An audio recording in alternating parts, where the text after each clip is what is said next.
I've spent about a week with the new Apple Watch Series 5, and yes, the always-on display is basically the only real-world difference I've noticed, which is definitely a little disappointing. But I've realized that it actually adds a whole lot more to the Apple Watch than people think. This is the same exact reason why we saw a bunch of people commenting that they're finally upgrading to the Series 5 from their older Apple Watch like the Series 1, 2, or 3. I'll explain the reason in a moment, but first I want to get a few things out of the way. If you're currently using the Series 4, I don't think it's worth upgrading to the Series 5, unless the always-on display is very, very important to you. And even then, it makes a whole lot more sense financially to wait for another year with the Series 4. But what if you have an older model, or maybe you've never owned an Apple Watch before and you're finally considering the Series 5? Well, you chose the perfect time, because I honestly believe that for the first time ever, the overall smartwatch package of the Apple Watch is finally complete with the Series 5, and that's why we're seeing so many people upgrading. The always-on display was the last piece of the puzzle, which was my biggest complaint about the Apple Watch. Apple not only added this feature, but they flawlessly executed it with new display technology that allows the refresh rate to dynamically lower down to just 1 frame a second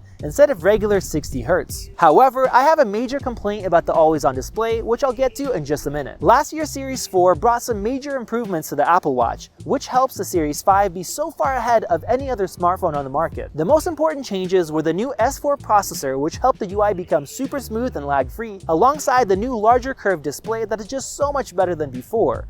We also have a complete redesigned sensor housing with new updated sensors, a louder speaker, Bluetooth 5, the ECG sensor, and now with the new model, a large 32 gigabytes of storage. This goes to show that the Series 5 now packs basically all of the hardware you could ever ask for in a smartwatch, alongside some awesome software improvements with watchOS 6, and people are starting to realize it. There are quite a few users of older Apple Watch models who are waiting for the perfect time to upgrade, and this is it. And now, let me explain what disappoints me about the new always-on display. Yes, Apple did execute the feature very well by dimming each and every watch face in its own unique way to help achieve the same 18 hours of battery life, while still allowing you to see some important info on your watch, but I have one complaint about it. I charge my Apple Watch every single night, and I usually have about 40% battery life at the end of the day. So I'm a bit disappointed that Apple doesn't let you customize the always-on display to make it just a tad brighter, or even keep the solid colors of the watch faces instead of switching them to black. This would definitely use more battery life, but I'd rather lose some efficiency instead of having the always-on display be so gray and dim.